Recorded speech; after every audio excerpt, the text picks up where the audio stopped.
அனைவருக்கும் வணக்கம். என் பெயர் எஸ். சூரியகுமார். நான் 9ஆம் வகுப்பு படிக்கிறேன். அரசு உயர்நிலைப்பள்ளி அந்தனூர். என் பெயர் எஸ். கோகுல்நாதன். நான் 9ஆம் வகுப்பு படிக்கிறேன். அரசு உயர்நிலைப்பள்ளி அந்தனூர். என் பெயர் எஸ். ஹரிநாத். நான் 9ஆம் வகுப்பு படிக்கிறேன். அரசு உயர்நிலைப்பள்ளி அந்தனூர். கண் பார்வை அற்றவர்களுக்கான ஏஐ சிறப்பு ஏஐ டெக்னாலஜி கருவி.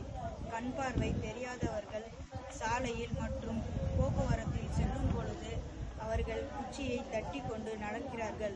அப்பொழுது எதிரில் நாய், பூனை போன்ற விலங்குகள் வரும்பொழுது அவற்றின் மீது இவர் தட்டி கொண்டு செல்லும் குச்சி படும் பொழுது அவை தன்னை தற்காத்து கொள்வதற்காக இவரை தாக்குகிறது. இதனால் கண் பார்வை தெரியாதவர்களுக்கு பெரும் விபத்து ஏற்படுகின்றன மற்றும் பாம்பு போன்ற கொடிய விலங்குகளால் இவர்களுக்கு உயிரிழப்பு ஏற்படுகின்றன. இது மட்டும் அல்லாமல் சாலை ஓரம் செல்லும் பொழுது பின்னால் வரும் வாகனங்கள் மற்றும் முன்னால் வரும் வாகனங்கள் கட்டுப்பாட்டை இழந்து இவர்கள் மீது மோதி இவருக்கும் ஆபத்து, வாகனம் ஓட்டுநருக்கும் ஆபத்து ஏற்படுகின்றன.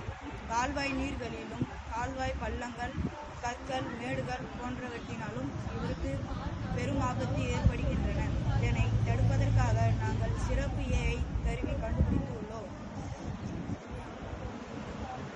அதாவது அவர்களின் தோள்பட்டையில் 2 கேமராக்களை செட் பண்ணி அதிலிருந்து வாய்ஸ் சென்சாருக்கு கனெக்ட் செய்து முன்னால் இருக்கும் பொருட்கள் மற்றும் விலங்குகள் ஆகியவற்றை அந்த கேமரா பார்த்து அந்த வாய்ஸ் சென்சாருக்கு தகவல் அளித்து அந்த வாய்ஸ் சென்சார் கண் பார்வையற்ற அவர்களுக்கு கூறி, அது மட்டும் இல்லாமல் பக்கத்தில் ஏதாவது பள்ளம், விலங்குகள் ஏதாவது இருந்தால் அதிலிருந்து எப்படி தங்களை பாதுகாத்துக் கொள்வது என்பதையும் அந்த வாய்ஸ் சென்சார் கூறும்.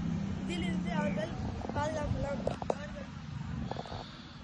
மட்டுமல்ல, ஏஐ சிறப்பு கருவியை பயன்படுத்தி நம்மால் பார்வையற்ற மக்களுக்கு மற்றொரு கண்ணாக இருக்க முடியும்.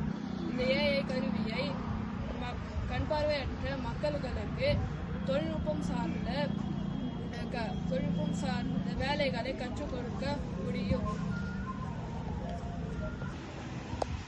கண் பார்வைகளை தாண்டி வயது முதியவர்களுக்கும் இது பயன்படும். சமீப காலமாக வாகனங்களில் டிரைவர் இல்லாமல் தானியங்கியாக வாகனங்கள் செல்கின்றன.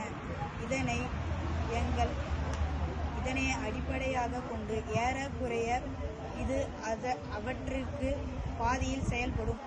இதனை பயன்படுத்தி வயது முதியவர்களுக்கும் உதவி செய்யலாம். நன்றி, வணக்கம்.